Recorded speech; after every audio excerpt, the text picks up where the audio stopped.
Bonjour à tous et bienvenue sur Digitalmen. Aujourd'hui, on reçoit Raphaël Catan de Talenco qui vient nous parler du retail connecté suite au Retail's Big Show de New York qui a eu lieu en janvier dernier. Est-ce que le retail connecté est synonyme de l'agora de la marque? Est-ce que c'est le retour d'une cohérence certaine du parcours d'achat? Est-ce la revanche du commerce? Et c'est ce que nous voyons tout de suite sur Digitalmen. C'est parti.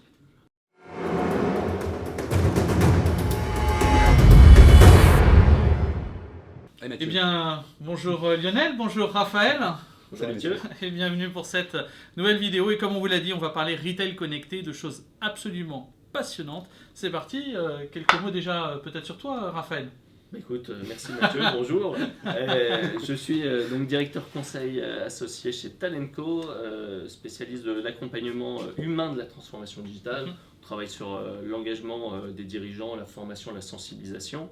Et effectivement, je m'occupe plus spécialement des enjeux du retail et avec évidemment énormément d'enjeux, des grosses transformations dans ce monde omnicanal dont je pense que vous avez déjà amplement parlé sur cette chaîne YouTube.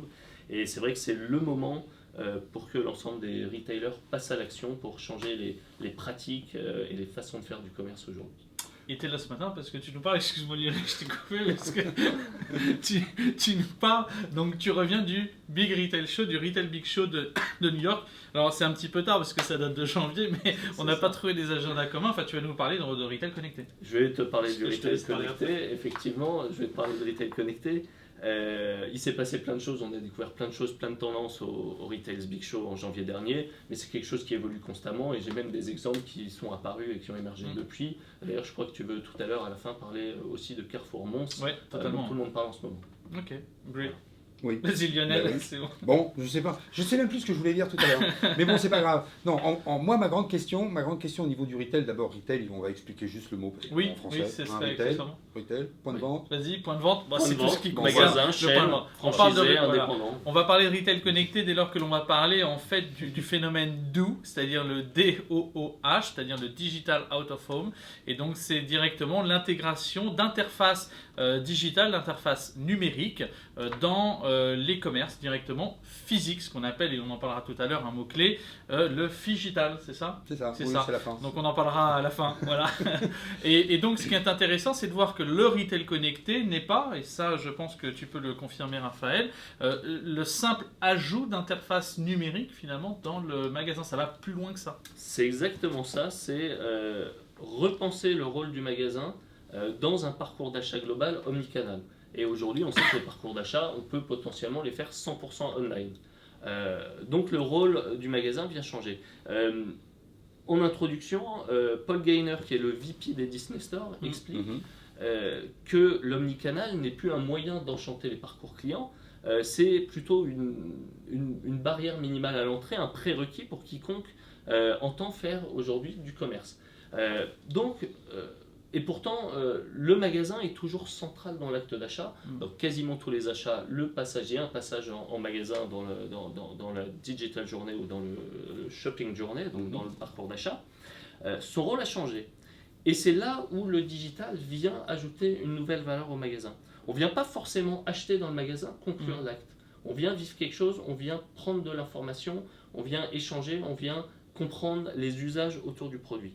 Il y a d'ailleurs des enseignes qui sont très radicales sur le sujet. Je vais prendre l'exemple de Bonobos à New York, que tout le monde est allé visiter lors du Retail's Big Show, qui aujourd'hui interdit l'achat en magasin. On vient essayer le produit, on vient prendre les mesures, c'est du semi-sur-mesure. Les vendeurs mettent sur le panier, sur notre écosystème digital, les articles et on les paye une fois qu'on est rentré chez soi. Et on les reçoit chez soi, on ne peut pas repartir avec les produits dans le magasin. C'est de la boutique sans stock. C'est ça, t'en parlais. C'est de la boutique sans stock. C'est un peu extrême. C'est extrême parce que finalement c'est dédié. La boutique sans stock aujourd'hui peut être mise en œuvre par une marque, par elle-même. Mais peut-elle être mise en œuvre par un franchisé par exemple ou un indépendant? Alors ça pose toute la question du business model, de la rémunération. Exactement. Et effectivement plus globalement, quand on part du principe que le magasin n'est plus forcément le lieu où on réalise l'acte d'achat, il y a des vrais enjeux sur comment on rémunère le conseil, comment on mesure, quel est le ROI, et quel est l'apport dans le parcours d'achat du vendeur du magasin C'est des vraies questions, des vraies questions RH, ça c'est clair. Oui, C'est parce que raison. finalement, la réponse du magasin connecté, c'est aussi la réponse de ces nouveaux parcours d'achat qui sont liés à l'Internet et à l'Internet mobile, qui ont éloigné progressivement certains consommateurs, pas tous, mais certains consommateurs du point de vente. Et donc là, le point de vente le réattire avec un complément, avec un conseil, avec une humanisation. C'est le retour de l'humain dans la boutique. Alors que Internet finalement dématérialisait au possible et amenait progressivement une disparition certaine des boutiques dans les années 2005-2010, hein, c'est des courants qu'on voyait arriver.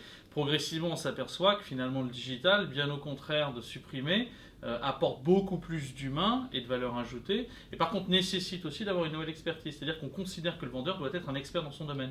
Exactement. Alors on va parler, si tu veux bien, du rôle du vendeur un tout petit peu plus tard. Ouais. Moi, je vais prendre deux exemples très concrets pour montrer en quoi le magasin connecté apporte une nouvelle valeur ajoutée que justement le digital ou le e-commerce pur et dur ne peut pas apporter tout seul. Je vais prendre l'exemple de Weldom.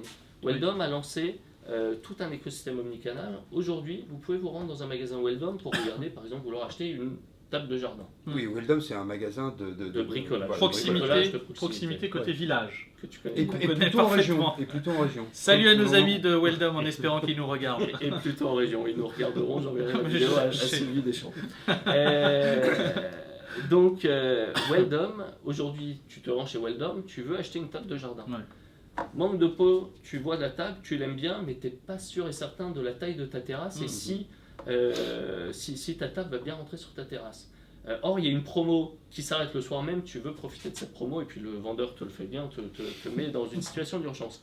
Là où c'est malin, là où le magasin connecté te permet ou apporte de la valeur ajoutée, c'est que le vendeur peut te créer ton profil, ton compte digital Weldom, si tu ne l'as pas. Il peut t'ajouter la table directement dans ton panier et tu rentres chez toi, tu prends les dimensions, tu réfléchis et de chez toi, tu valides ou non, tu choisis si tu vas faire du retrait en magasin, si tu veux te le faire livrer à domicile. Mais là, le vendeur et le magasin ont une vraie valeur ajoutée dans le process. Deuxième exemple qui est aussi purement français, mais pourtant qui a fait un buzz phénoménal au Retail's Big Show, c'est Boulanger avec son magasin d'Opéra.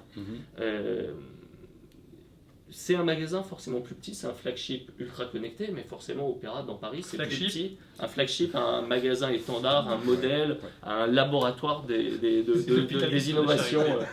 innovations qui vont être déployées dans l'ensemble du réseau dans quelques mois, dans quelques années. Voilà, On ça c'est fera un spécial buzzword, je promets, Tu sur mettras le les flagship. Donc ce magasin est plus petit que les magasins traditionnels qui sont dans la zone d'activité. Et donc ils ont dû sacrifier notamment un rayon qui prend énormément de place et pourtant qui rapporte beaucoup de valeur au magasin, qui est le rayon des frigos, des réfrigérateurs. Ils l'ont remplacé par un écran géant digital avec une tablette. L'écran géant permet de montrer le réfrigérateur en grandeur nature, de le montrer plein en plus, tu peux l'ouvrir, tu peux regarder ce qu'il y a dedans en taille réelle, ce que tu ne peux pas faire dans un vrai magasin. Et en plus, avec la tablette, tu peux avoir accès à tout le contenu qu'il y a sur le site boulanger.fr, c'est-à-dire les avis des consommateurs, les discussions, les données techniques, etc., etc. Donc c'est là où tu as le meilleur des deux mondes.